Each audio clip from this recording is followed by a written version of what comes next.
हज़रत मसीह मौद का नाम कुरान मजीद में आया?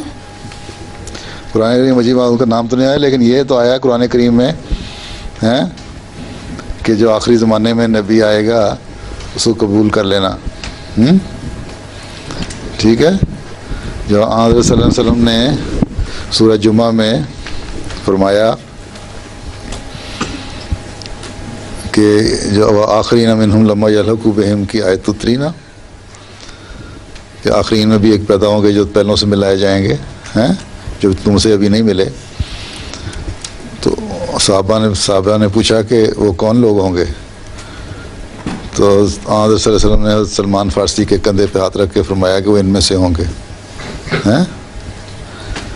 तो और उसका मतलब कि उस अरब नहीं होंगे, फ़ारसियों में से होंगे। और वो पेशगोई पूरी हुई। फिर उसकी निशानी बताई आज़ सल्लम ने कि जब वो आएंगे तो सूरज और चाँद को ग्रहण लगेगा, हैं, वो भी लगा। तो इसका मतलब इस लिहाज से डायरेक्ट कोई नहीं आया हुआ, लेकिन इस तरह आया है।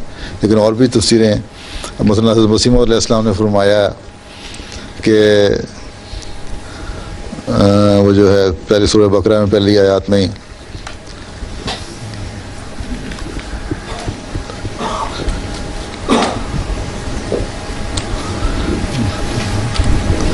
वल्लज़ीना मा उन्ज़िला इलैका मा उन्ज़िला मिन क़ब्लिक व बिल आखिरति हुम यूक़िनून। हज़रत मुस्लिम कहते हैं आखिरत मैंने सोचा कि मेरा नाम कुरान शरीफ में नहीं आया कि मेरी बैत करनी भी ज़रूरी है, हैं, मेरे पे मान लाना।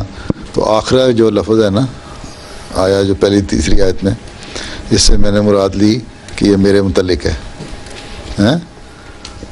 व मा उन्ज़िला इलैका व मा उन्ज़िला मिन क़ब्लिक व बिल आखिरति हुम यूक़िनून, कि जो तुझ पर उतरा उस पर भी मान लाते हैं, जो तुझसे पहले थे उन पर भी मान लाते हैं। और जो आखिरत में, एक आखिरत का माने तो मरने के बाद की बातें हैं ना, एक आखिरत है जो आखिरी ज़माने में आने वाला है।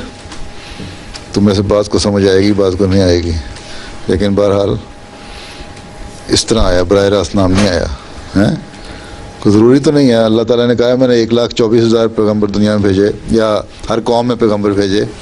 और बाद हदीस से पता लगता है कि 1,24,000 पैगम्बर आए, तो हर एक का नाम तो नहीं आया। अल्लाह ताला ने यही फरमाया कुछ का मैंने कुरान शरीफ में जिक्र कर दिया, कुछ का नहीं, हैं। तो नाम आना ज़रूरी तो नहीं होता हर चीज़ का।